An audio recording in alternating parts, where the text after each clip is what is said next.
माननीय प्रधानमंत्री श्री नरेंद्र मोदी जी के नेतृत्व में पूरे हिंदुस्तान के अंदर और आदरणीय मुख्यमंत्री योगी आदित्यनाथ जी के नेतृत्व में पूरे उत्तर प्रदेश के अंदर सबका साथ, सबका विकास, सबका विश्वास और सबका प्रयास के मंत्र के जाप के साथ विकास के एक नए युग की शुरुआत हो चुकी है।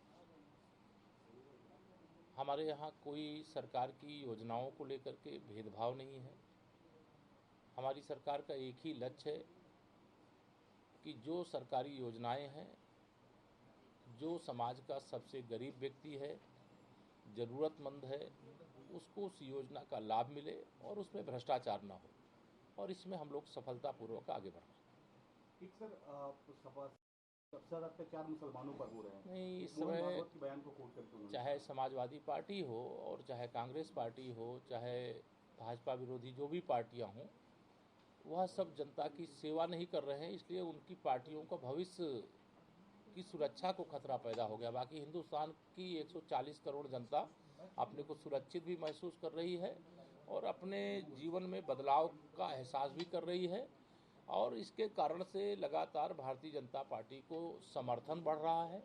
और 2024 में उत्तर प्रदेश में तो हमें विश्वास है कि जनता का आशीर्वाद ऐसा मिलेगा कि हम 80 की 80 लोकसभा जीतें, लेकिन देश की लोकसभा सीटों में रिकॉर्ड बनाएंगे, रिकॉर्ड तोड़ेंगे और माननीय नरेंद्र मोदी जी फिर से हिंदुस्तान के प्रधानमंत्री के रूप में देश की सेवा का संकल्प लेंगे, शपथ लेंगे। सर, राहुल गांधी अभी के बाद अपनी सदस्यता को लेकर अब उन्होंने विपक्षी एकता को लेकर बयान दिया। जब उनसे सवाल पूछा गया, उनका पूरा विपक्ष एक साथ और हमें सारी समानताएं हैं और 2024 में बदलाव देखने, जो बयान उनको भारत में देना चाहिए वो विदेश में। देखिए, मैं श्री राहुल गांधी जी का लगता है मानसिक संतुलन गड़बड़ा गया है। वह ऐसा बयान लगातार देने का काम कर रहे हैं अमेरिका में रह करके कि जैसे वो अमेरिका से चुनाव लड़ने वाले हैं। यह लोकतंत्र है, यह परिवार तंत्र नहीं है।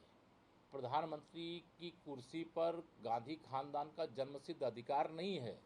वह जनता के आशीर्वाद से फैसला होता है कि कौन देश का प्रधानमंत्री बनेगा। लेकिन आज का जो उनका बयान है, उन्होंने न्यायपालिका पर भी सवाल उठा दिया है, उन्होंने मीडिया पर भी सवाल उठा दिया है, संवैधानिक संस्थाओं पर भी सवाल उठा दिया है। कोई भारत माँ का सपूत भारत के बाहर जाकर के भारत के विरोध में एक शब्द नहीं बोल सकता है, और इनकी भाषा निश्चित तौर से देश विरोधी भाषा है। और कांग्रेस के जो बड़े बूढ़े हैं, अगर उनको लगता है कि उनका स्वास्थ्य ठीक नहीं है, तो दुनिया के किसी मंच पर खड़े होकर के इस प्रकार के भाषण देने, इस प्रकार की बयानबाजी करने से रोके, जिससे देश की बदनामी होती है।